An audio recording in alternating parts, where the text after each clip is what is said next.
Dito na naman ang lola niyong napakadaldal na may maliit na boses na bungal. Oh, ano natin ang lola niyo. Hindi pa nga nakakapag-umpisa, nangangate. Ano na guys? Oh, good evening. Welcome to my YouTube channel. Please like and share and watch my video and click the notification bell down in my downstairs. Sa ibaba po ng aking video ay pakipindot lang po ang bell dyan para manonotify kayo sa tuwing merong maikikwento at maidadaldal sa inyo ang lola niyong bungal. Guys, ha? Thank you for watching, guys. Di pa nga tapos, no? Hayaan nyo na yan. Mas mabuti na yung advance ang thank you kaysa nakalimutan. Diba? Oh, ano guys?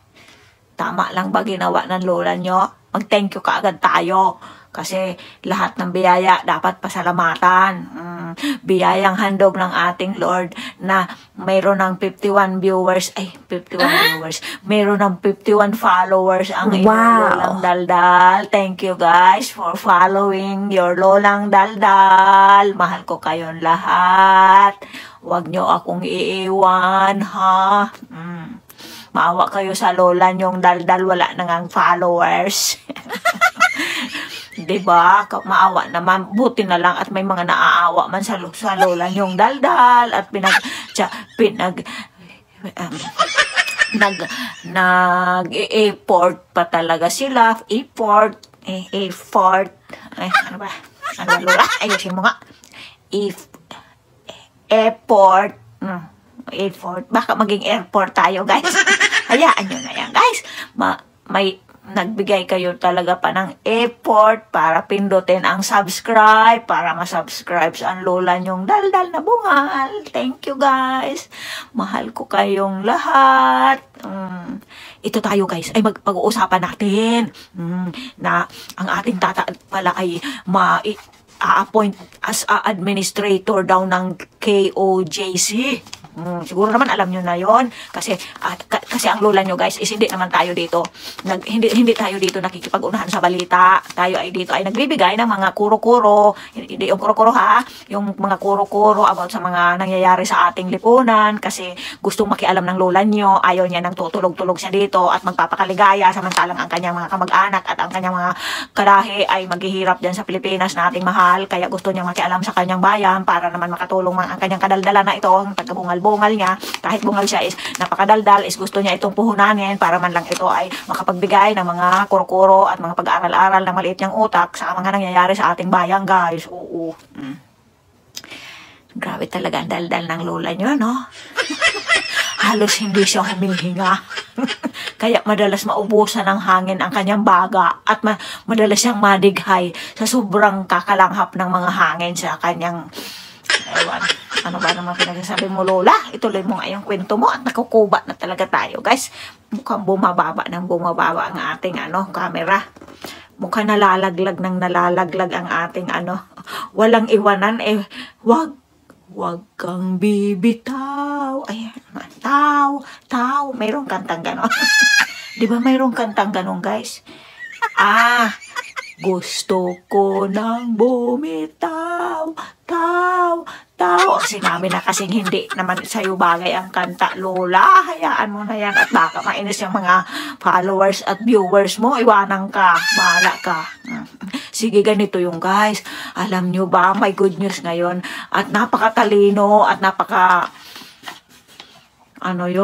napakagandang move talaga ng ni Pastor.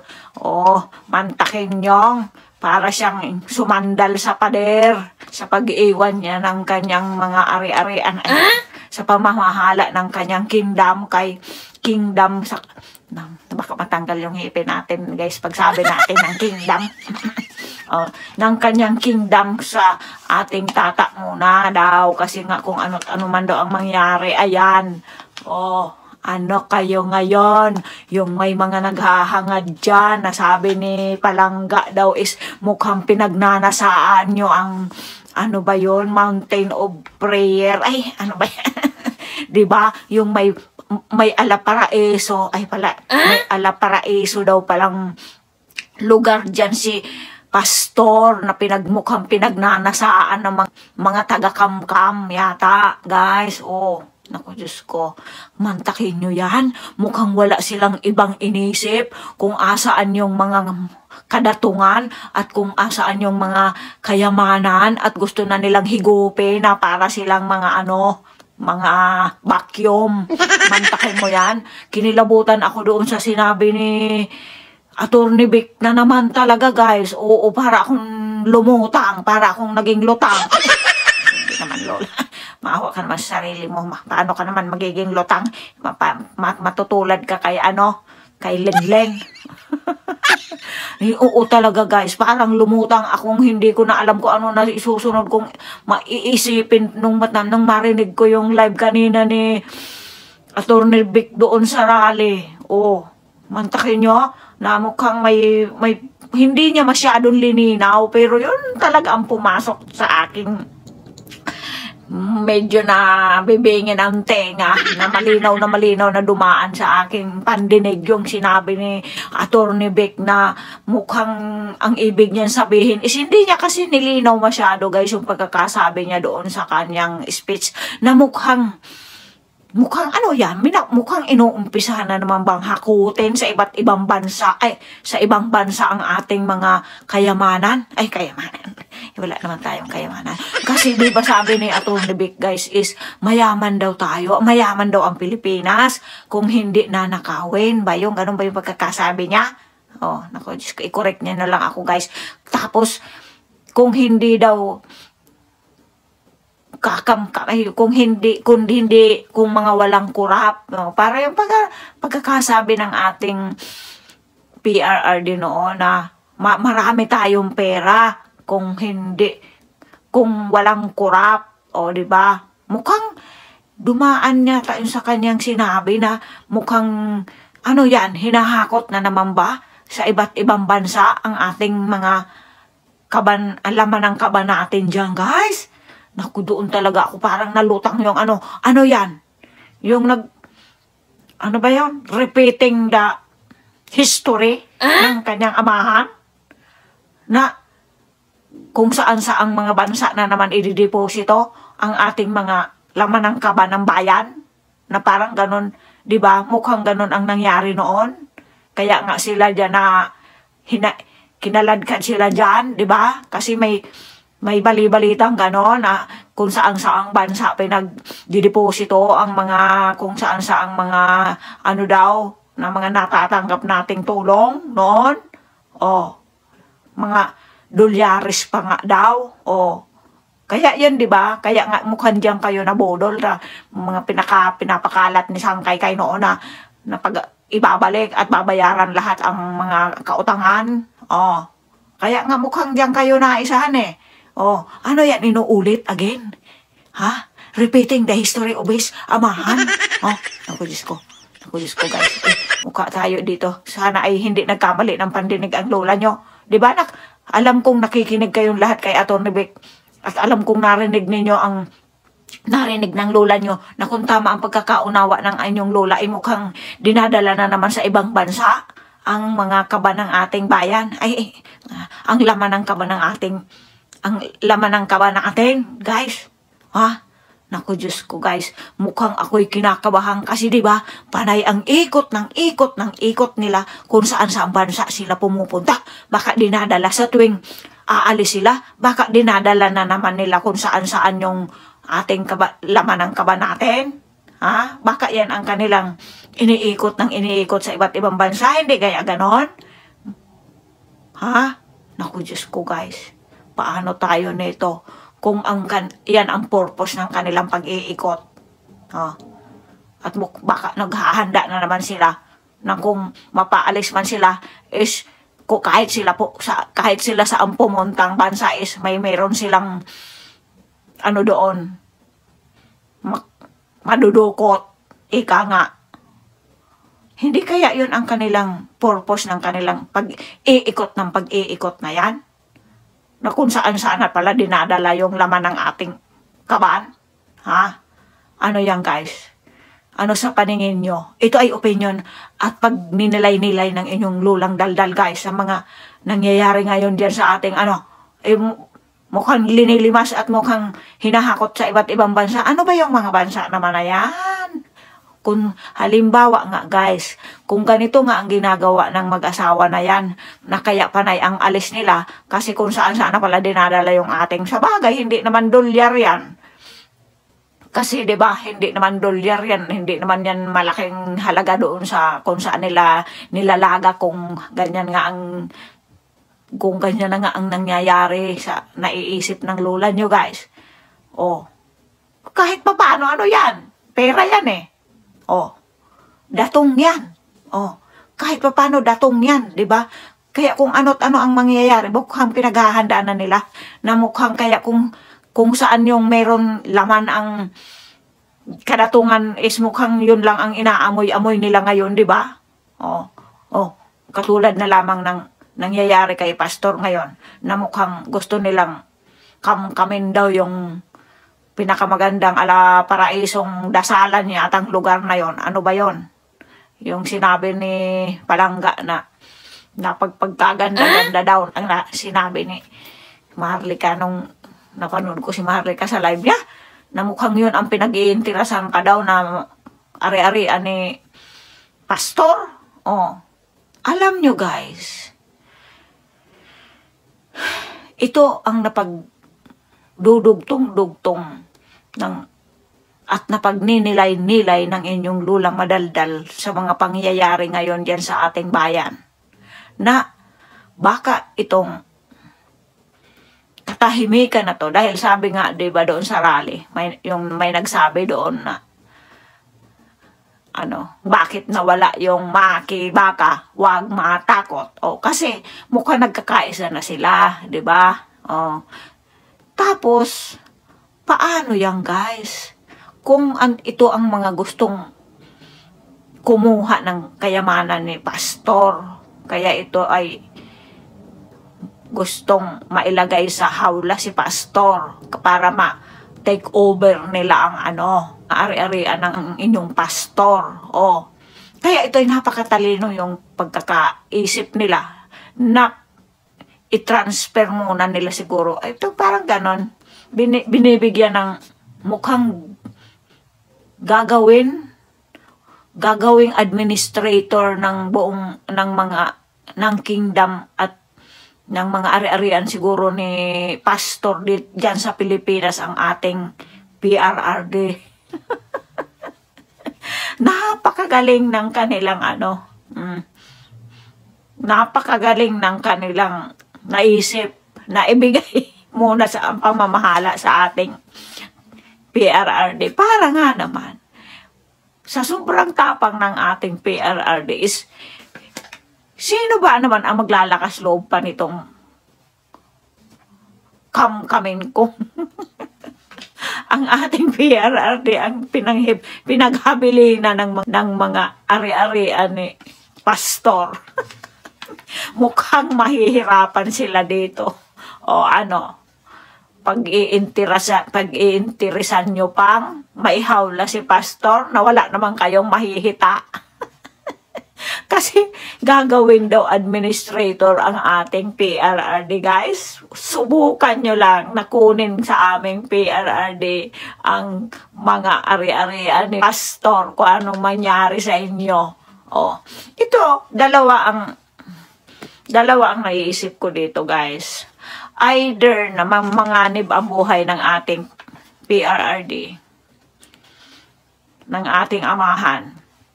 Kasi nga, paano kung by hook or by crook? Ganun ba yan? Ayan naman kasi wala. Hindi ko kasi guys alam ko anong Tagalog ng by hook or by crook ba yun? Paano kung ganun ang gawin nila? Paano kung manganib ang buhay ng ating amahan? Talaga guys. Kasi kung ang ating amahan ang gagawing administrator ng KOJC ba yun? Yung kay Pastor na kingdom. Diba? Ay kung yun talaga ang pinag-iinteresan ng mga to, ay paano yan? Di, pagkatapos halimbawa, ang ating amahan ang naging administrator, paano kung mawala ang, halimbawa, hindi na natin ito alam talaga guys, hindi natin alam ang mangyayari, na wag naman sana, paano kung pati ang buhay ng ating amahan ay manganib? Ito sana ay napakagandang pasya nila, o kaya, ito ang pinakamaganda talagang ginawa nila sa kanila para ma-save nila ang kanilang kingdom. Na pamahala muna kay ating amahan. Pero, ang magiging naman itong kapalit ay ang kaligtasan naman siguro ng ating amahan. Paano naman ito guys? Kasi pag halimbawa kung ano ang magawa nila sa ating amahan, di siyempre makukuha nila ang gusto nila. Kasi liban siguro kay ating amahan is wala ng ibang, halimbawa kung umayaw, halimbawa kaya buti dito sana is kung gumawa sila na halimbawa kung ang ating amahan ay umayaw, ay dapat mayroong pang susunod kay ating amahan na magiging administrator again. Ika nga, wag lang yung ang ating amahan kasi paano na naman ito, manganganib ang buhay ng ating amahan dito naman.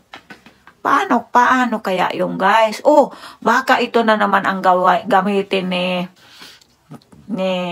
yung tagatahol nila dyan, na hanggang ngayon is ayaw pa rin sumuko. Paano kung sasabihin na naman noon, siguro kay Digong kay ano talaga yan, sa kanya talaga yan, kasi sa kanya hinabilin.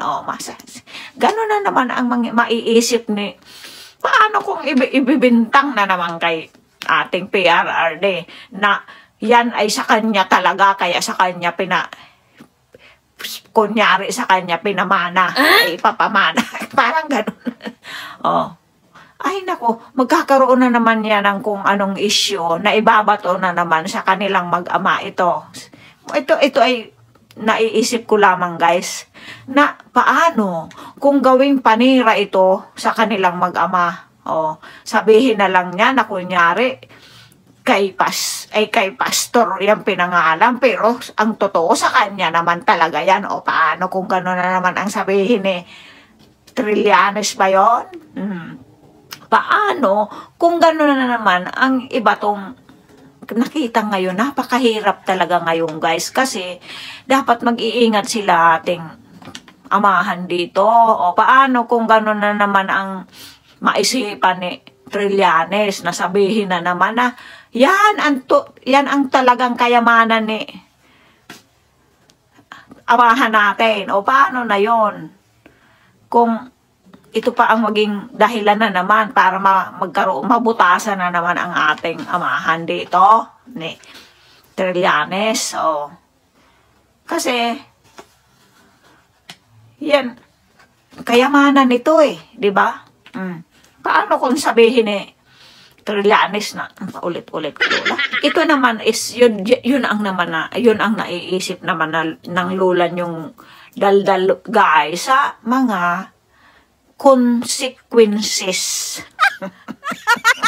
Mukhang matatanggalan tayo dito ng ngipin pang isa siguro o kaya magkanda. Bakit kaya pag nagpo-pronounce ng English ang lola nyo is umaangat ang kanyang isang ngipin? Ay, kaya ito minsan nabubulunan ang lola nyo. Guys, pag nagtatry-try man siyang mag-English. Naku, Diyos ko.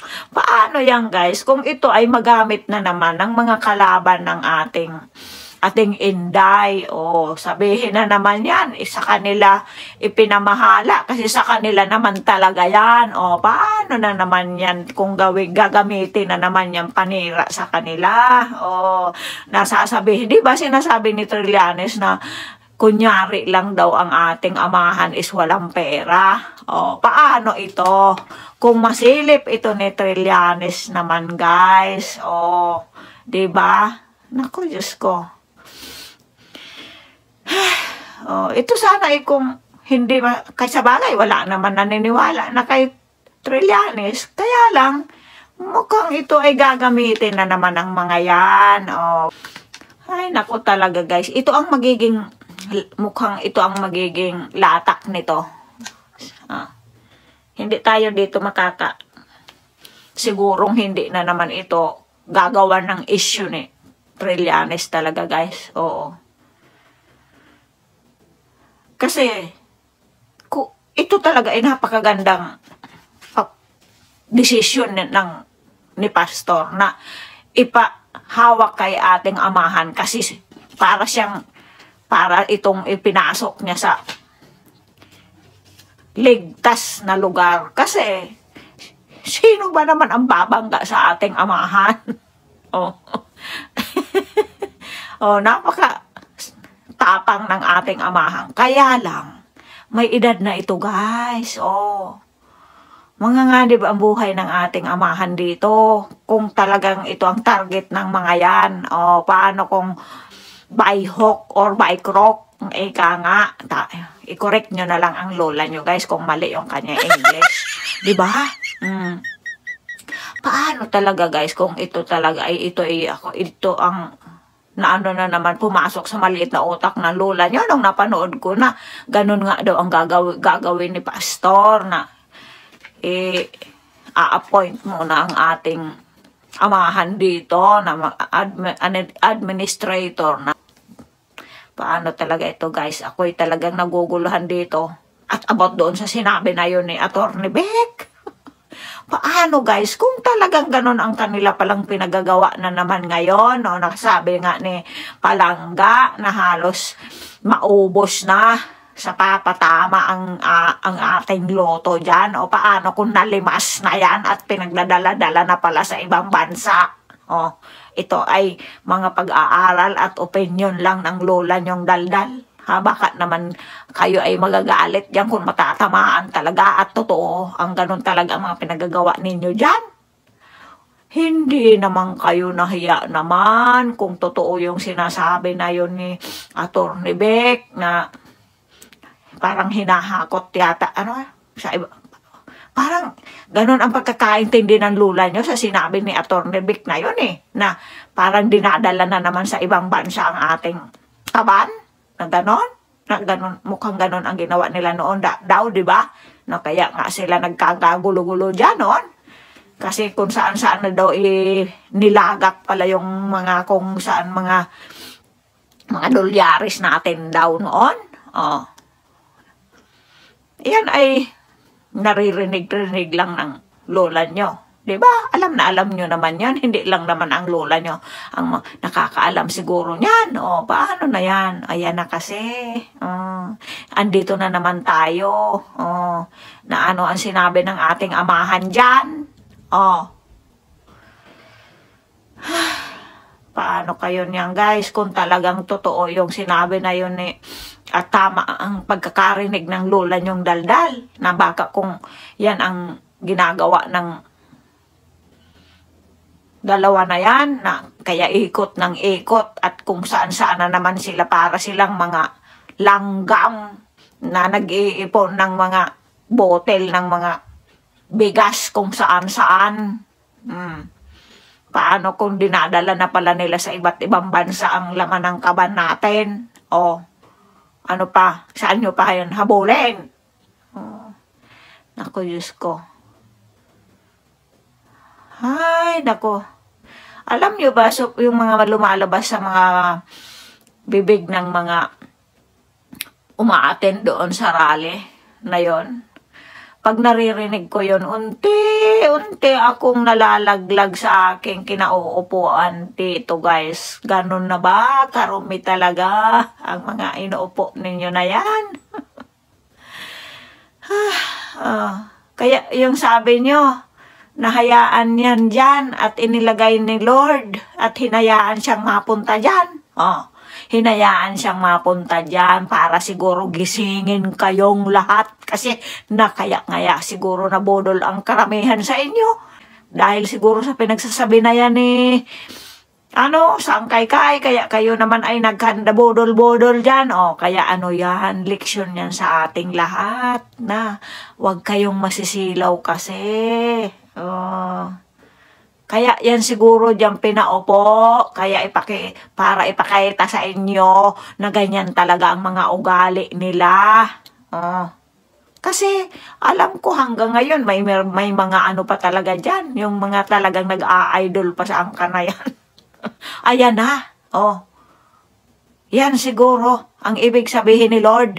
Kaya pinayagan niya yung maupo ulit diyan ang angka na yan. Kasi pinapakita sa inyo kung anong mga klase talaga ang mga katunayang, ang mga tunay na pagkatao nila. Tapos ngayon, pag hindi, makiano pa rin ako. Mag-aantay pa rin ako hanggang June ng kung ano-ano yung mga titiwalag na daw o kaya taga-samba nila na matataas, mukhang mataas na opisyal yun nung dumaan sa wall ko na hindi pa rin siya makatiwatiwalag, inaantay niya pa rin ng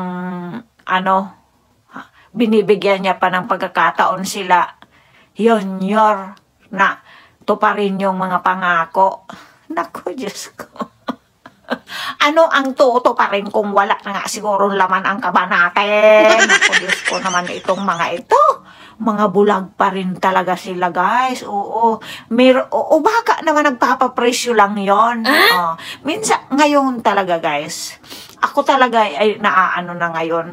Yung nag-iingay-ingay dyan. Tapos, katulad na lang ng ating idol dyan. Dati ang ingay-ingay na biglang nawala yung hearing doon sa loto. Ano nangyari? Na how much ba kayo? Bakit pinabayaan nyo na wala nang nangyari? Samantalang tuloy-tuloy ang pagpapanalo daw dyan na hindi na natin alam kung totoong may mga nananalo talaga dyan sa loto na yan. Mabubungal ang lula yung daldal talaga dito, guys. Matatanggal na naman ang ating ngipin dito. Grabe na talaga ang nangyayaring ito. Kaya tingnan nyo, padami ng padami ang sumasama sa rally. Hindi pa ba kayo nakakahalata niyan? Yung mga nakaupo dyan? Hindi ba? Kaya ngayon, parang nakakatakot ka ng mag-ingay kasi once na nag-ingay ka, nagpapapresyo ka lang daw. Yung parang mga pinagsasabi nila. Kasi siguro alam nila na bawat siguro may pumapalag dyan is nagpapataas ng presyo. Ay naku, Diyos ko guys, hindi na tuloy natin alam kung ano na nangyayari. Ayan, totoo ba yan? Na may naririnig, nababasa-basa ako sa mga comment dyan na ng mga taga dyan sa kanila, mga tagapagtanggol ni Junior na basta mag-iingay-ingay, nagpapapresyo daw. O nagpapataas ng presyo. Tapos bigla nga naman mananahimik. Katulad na lang yung nagperma na daw, tapos binawi yung perma. Ano yun na, how much din? Kaya biglang binawi din ng kanyang perma. Mukhang yayamang ka dito ngayon sa ating bayan na to kapag ikaw ay nag-iingay-ingay, tapos pag napasakan siguro biglang tahimik na. At nakakatakot na rin yung iingay-ingay ka dyan, tapos bigla kang manahimik. Kasi ang bintang na kaagad is nanahimik. Kasi nasungal-ngalan daw yung nanahimik daw, kaya baka sapat na yung naibigay. Mantakin nyo yan. Ano yan, pag nanahimik ba is na how much na o kaya sapat na yung presyo niya, na-presyohan na. Ito, ano ba ang nangyayari? Hati-hatian na lang ba talaga kayo dyan? Ano na mangyayari sa taong bayan? Nakanganga na lang. Kayo na lang ang mga nabubusog dyan. Yung mga nananahimik is mga busog. Parang ganun na ang nangyayari sa atin, guys. Na yung mga nananahimik lang ang busog. Yung mga naiingay, yun ang nagugutom. Paano kung lahat sila mabigyan at manahimik? Paano na? ganito na lang ba ang style ng ating pamumuhay dyan? Pag nag-ingay ka, pag sinubuan ka, manahimik ka, ganon? Wala na bang mga prinsipyo talaga? Ang nag-iingay na lang yung hindi kayang sungal-ngalan? Baka mali. Baka hindi pwede yung sinabi natin na yun, guys. Yung nag-iingay na lang, yun na lang ang hindi nauulingan. Ano ba?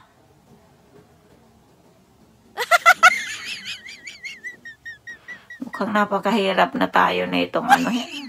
Hindi na natin alam kung ano na talaga, kung saan ka na maniniwala dito.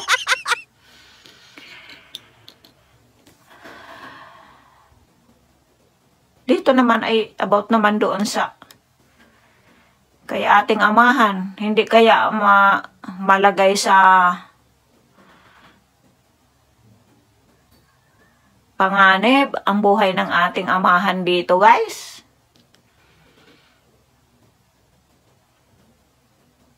Kasi kung talagang yan ang kanila talagang target is hindi yan papayag na ganon-ganon lang. Paano yan? Kung pati ang buhay ng ating amahan ay manganib, at mukhang ito na naman ang masisilip na naman ng mga kalaban nila. Paano kung yan ay gawing issue na naman sa kanila?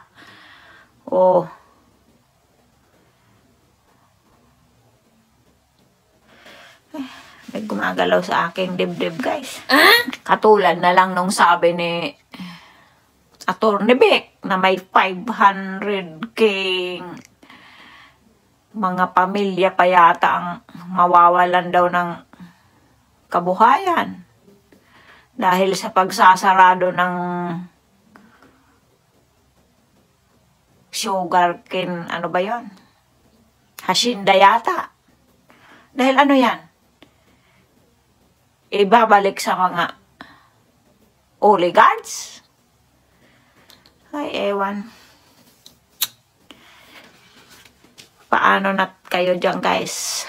Kung ganyan na mangyayari talaga. At paano kung dahil sa laki ng butas ng ilong ng lola nyo is tama yung mga naaamoy niya. Mamalaya natin, wala nang laman yung kaba natin dyan. Nahakot na pala sa iba't ibang bansa na naman. Mukhang repeating the history talaga mangyayari na ito sa atin. Wala kasi kayong kadala-dala. Nako, Diyos ko. Yan na nga ba ang sinasabi ng ating amahan? Na kung ano ulit yan, bahala kayo. Sinabi na kasi. Ito ay mag-exercise na lang talaga tayo. Tayo ay naano na yung ating likod. Alam nyo, guys, minsan nabablangko ang utak ko. Paano na lamang kaya ang mangyayari sa mga kapamilya ko dyan? Paano na lamang makakauwi ang lola nyo, guys?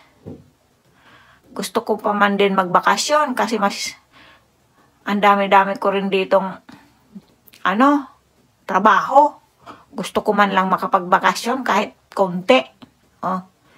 Paano tayo nito? Tulad niyan, sabi na naman ni Trillanes na may mga nakuha na naman daw na ebidensya si kanyang mga kasamahan. Sabihin na natin kasamahan niya na yan Kasi yun na lang yata ang trinabaho ni Trillanes. Nanliliit na naman ang boses ng lola nyo, guys. Alam nyo ba, pag nakikita ko ang mukha nitong siya, talaga ako'y hindi ko talaga maintindihan ang sarili ko na. Kayo nang bahalang umunawa yan kay Trillanes, guys. Naniniwala pa ba kayo dyan sa kanya? Na sa kalagitnaan daw ng taon is gagawin na siguro nila kung anong gusto nila kay ating PRRD. Ay, nako. Hindi pa talaga ito nag-give up si talaga. Siya, inamin niya na nakapasok daw pala talaga yung ICC na. Oh. At without cooperation pa daw is nakakuha ng mga ebidensya. Mantakin mo yan. Kung ano yan? Underground. Mahilig talaga itong siguro sa underground. Na yung sa ilalim kong kumana. Ika nga. Pailalim kong kumana. Siguro talaga itong Ay, naku guys, mag-ingat na lang talaga tata namin, PRRD. Oh, at kung totoo itong sinasabi ni ni Trillanes, is paano yan ta? Sa kalagitnaan daw ng taon, ay kung ano na naman siguro ang gagawin nito. Ay, nako. Nako guys, puro na lang talaga nakaka-stress itong ating mga itong iba nating kababayan na to, na wala silang ginawa kundi ang iganti nila sa mga kagandahang ginawa ng ating PRRD is yun, ganon. Yun ang kanilang bilang ganti nila sa mga ginawa sa ating bayang paglilinis ng ating PRRD. Para bang ginagawa nilang si Jesucristo ang ating PRRD, na sa kabila ng kabutihan is ipapako nila. Mantakin mo kung anong mga klaseng mga anong klaseng mga tao talaga ito guys. Oh. Ano yan, mga kasamahan kayo ng mga ano na yan talaga. Napakahirap talaga ditong talaga guys. Kapag hindi talaga live ang iyong video. Minsan gusto ko rin mag-live guys kasi gusto kong diretso itong mga ito. Pag ganito ang yung mga topic is mukhang napakahirap talagang. Ay, ewan ko na lang guys. Oo. Hindi man tayo makabanat dito. Kasi ewan ko ba. Hindi ko na alam gagawin ko guys. Paano na yan guys kung maging ang ating mga idol is puro na lang nag-ger daw ang kanilang mga signal. Kasi parami na ang pumupunta sa kalsada na sumasama kila pastor. Mukhang mga kinakabahan na sila neto guys. Talaga ito'y mga nganib ang mga signal ninyo dyan. Aking mga idol. Paano na kayo dyan kung one day isang araw is bigla na lang kayong ma-blackout. Oh, naku Diyos ko. Ito pa ang kinatatakutan ng inyong lulang daldal guys. Kasi wala nga naman tayong wala nga daw martial law, pero mukhang may silent martial law nangyayari. Sa atin. Ano ba? Ano na ba? Kaya kayo ay talagang ito ay ang masasabi ko dito guys sa paglabas ninyo na to is ito ay maganda talaga.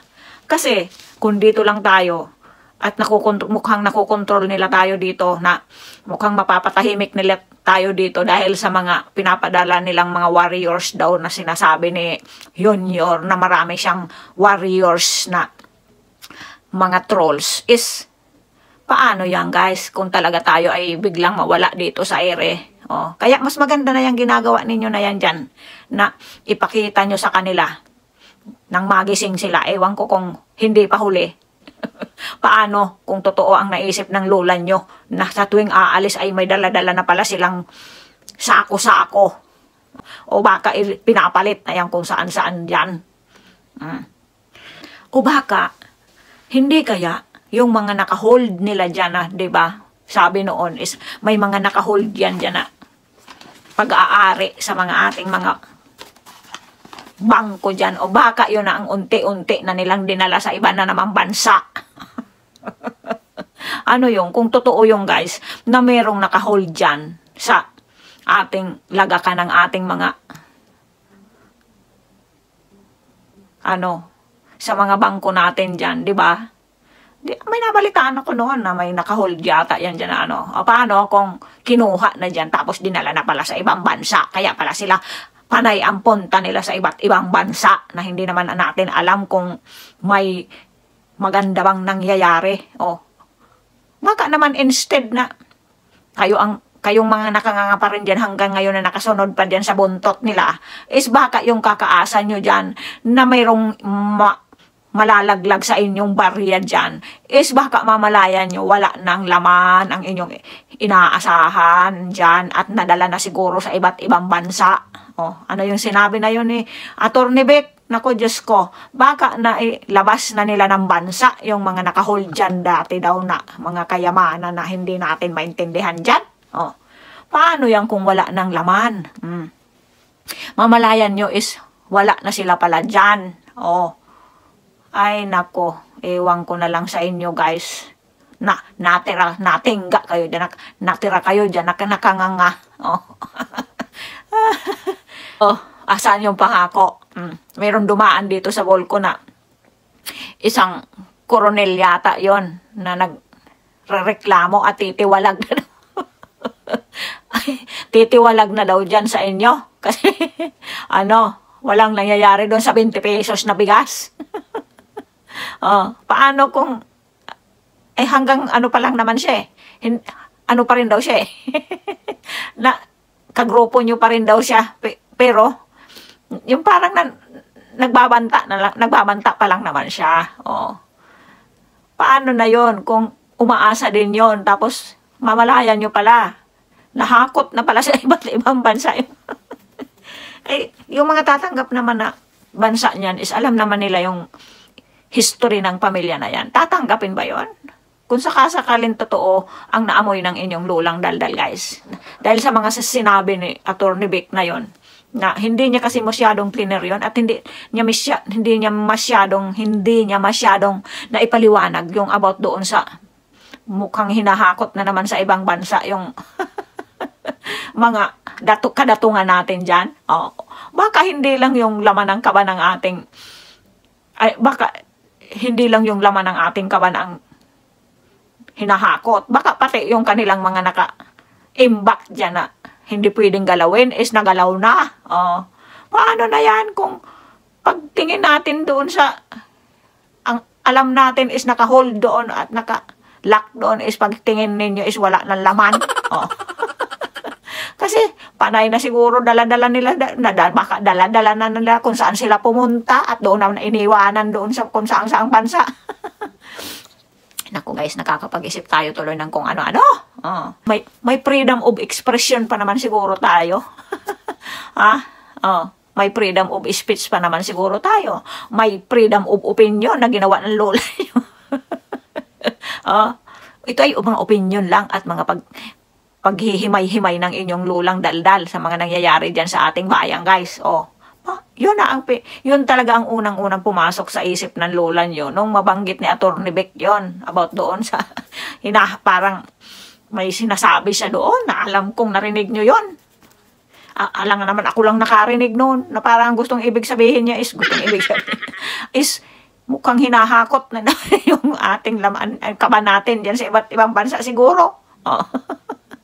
Ay naku talaga guys, paano na tayo nito at itong about dito kay nung una, tuwang-tuwa naman ako. Ay, sabi ko, napakagaling na desisyon ang ginawa ni Pastor na yung ipamuno muna sa ating PRRD, yung kanyang kingdom. Kaya lang na, bigla naman pumasok sa maliit na utak ng lula nyo. Sabi ko, hindi kaya manganib ang buhay ng ating amahan? Kung yan ay target ng mga ngamkam, yung mga ipinahawak muna sa kanya, kung ano't ano man daw ang mangyayari kay Pastor. Paano kung ganon sila agresibong makuha ito at kung ano pa yung maisipan nila kay ating amahan naman. Diyos ko naman, hindi kaya manganib ang buhay ng ating amahan dito guys. Sabagay ito is magiging safe kung talagang ganito kay kanilang ibibigay muna nila kay kung ano't ano ang mangyari. Kaya baka tigilan na si Pastor kung ganito talagang mapupunta sa ating amahan naman, hindi naman sa kanila. Kaya napakagandang move ito nila. Yung bagang buti nga sa inyo. Asan wala kayong mahihita kahit ano maihawlan nyo man si Pastor, wala kayong mahihita. Sino kaya nakaisip ng ganito kagandang strategy? Manganib naman ang buhay ng ating amahan dyan pag nagkaganyan. Kung hindi natin kilala kung sino ang talagang tunay na mga kalaban, paano kung napakalalakas ng mga puwersa ng mga yan, guys? O, kung si pastor nga'y natatakot sa kanyang kaligtasan, paano naman yan? Para bagang ipinasa ni pastor ang kaligtasan niya, ay yung para bagang ipinasa kay ating amahan yung panganib na nakalaan para sa kanya. O, parang dinamay niya naman ang ating amahan dito. Kaya imbis na natuwa ako kanina, sabi ko, paano yan? Kung para bagang isinalba ni pastor yung sarili niya, parang ipinasa kay ating amahan yung panganib. Hindi kaya manganib ang ating amahan dito, guys. Ito ang ipinag-aalala ko talaga dito.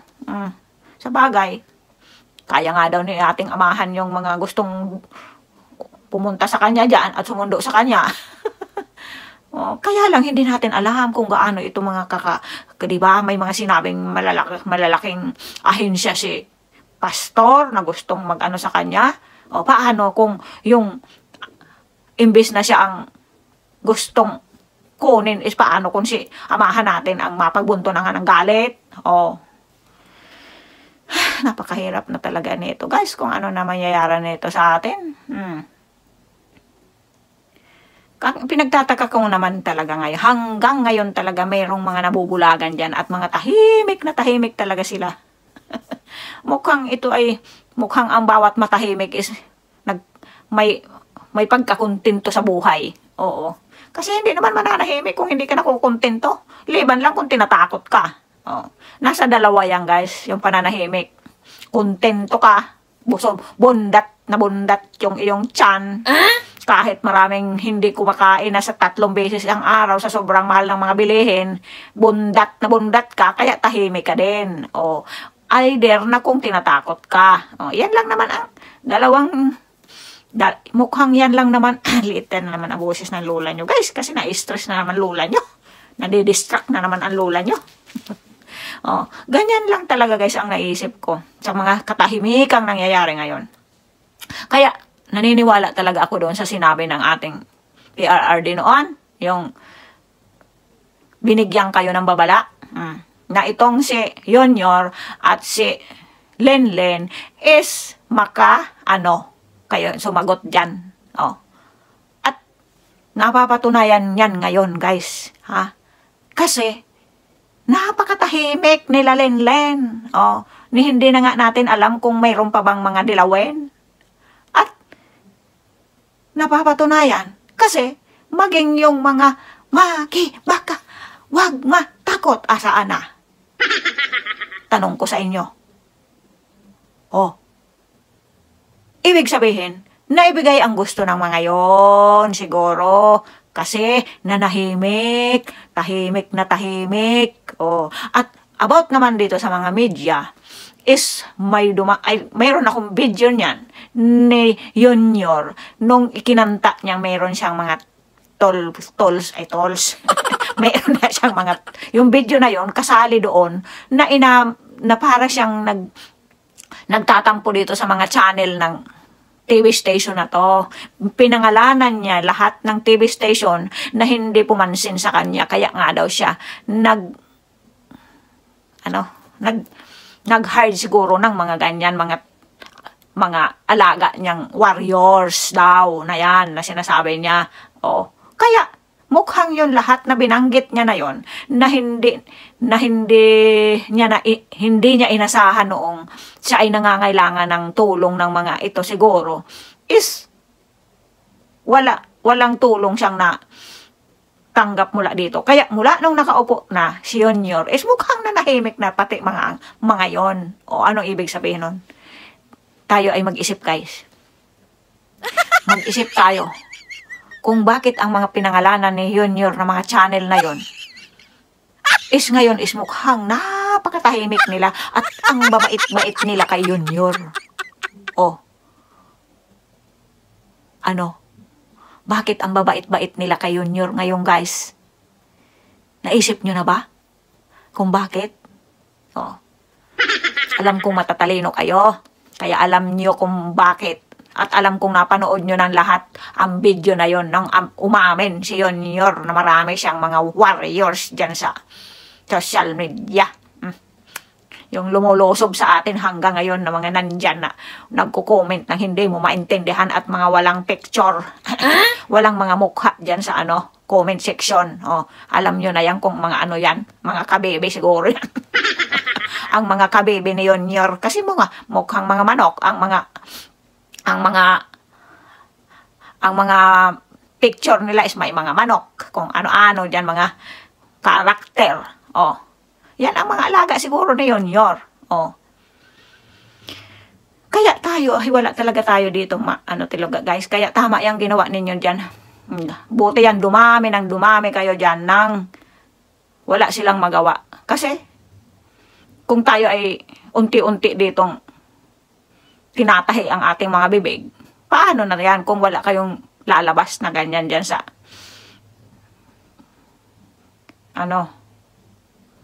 kalsada.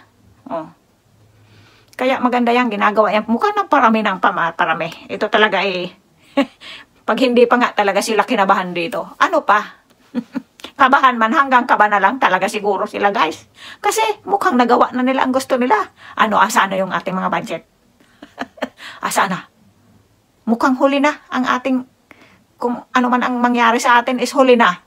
Mukhang huli na. Pero, at least may pag-asa pa. Ika nga, wag mag-give up. Habang may buhay, may pag-asa. Limasin man nila ang kaba natin.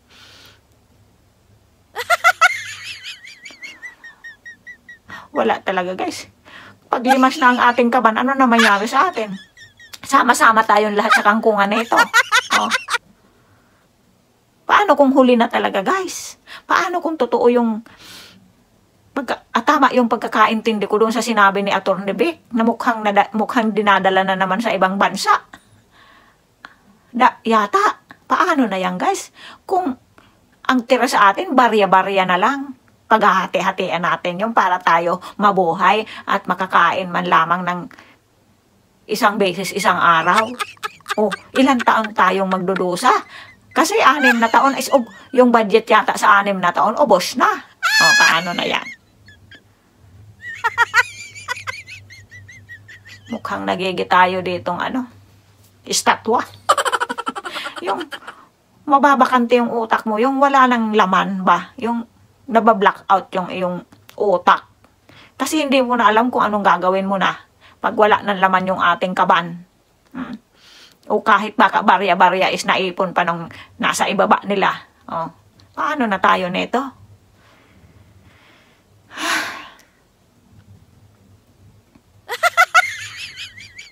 Ito talaga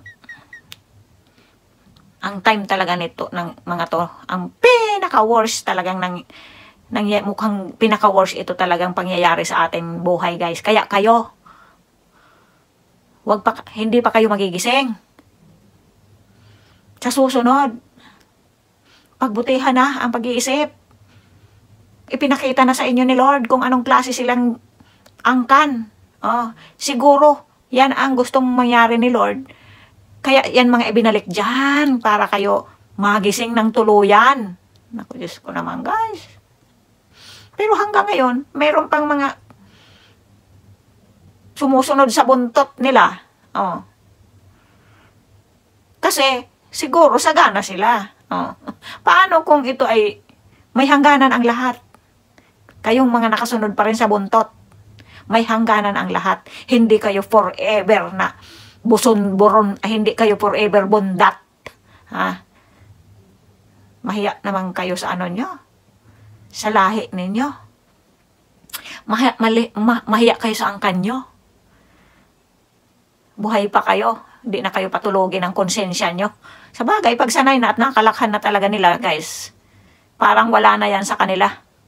Yung parang kinalakhan na siguro nila ang kumain ng ganyan, ng diyang galing sa mga ganyang klaseng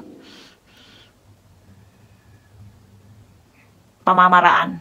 Diyos ko. Nababaganti na ang utak ng lola nyo, guys. Next time na lang tayo magkwentuhan.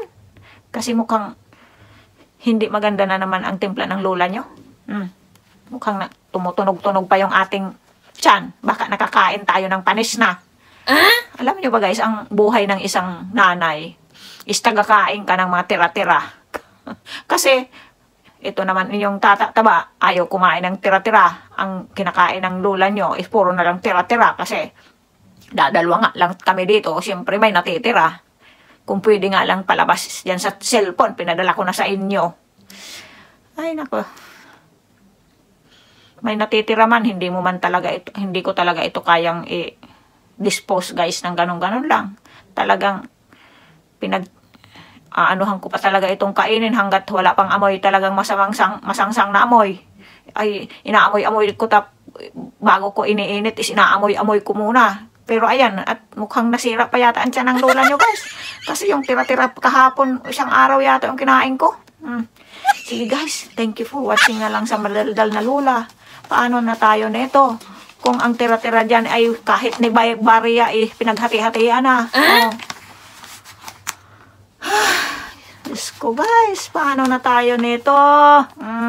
Ito na naman ang magiging aral sa atin. Hindi kasi tayo nakinig kay ating tata natin. O ang hindi daw nakikinig sa magulang, napapariwara.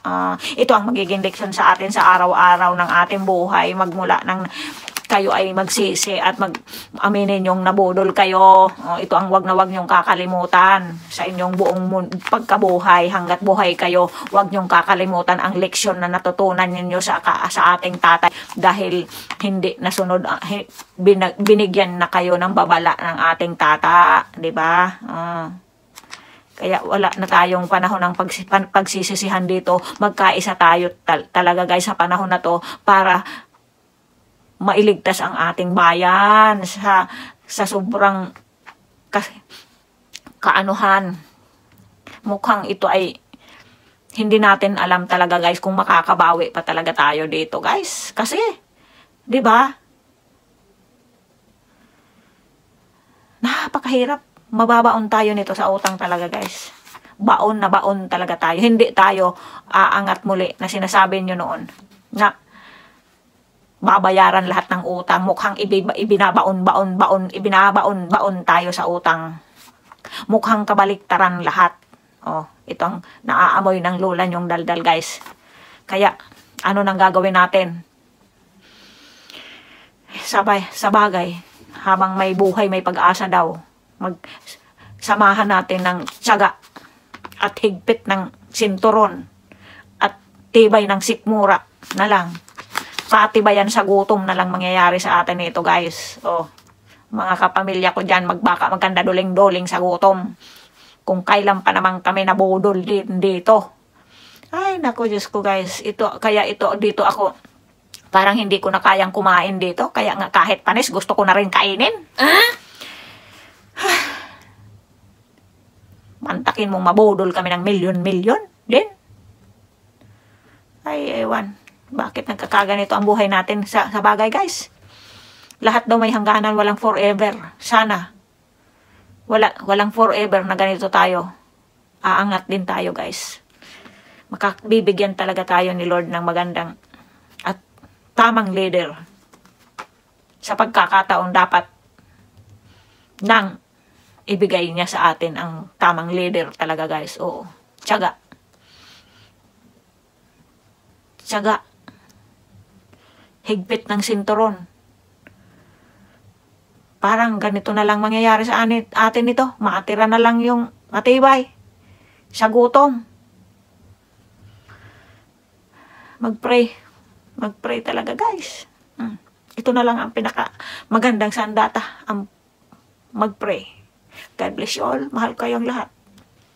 Thank you for watching Lulang Madaldal. Mahal ko kayong lahat guys. God bless you all. Huwag susuko. Lahat may paraan, may pag-asa. God is good all the time. Thank you. God bless.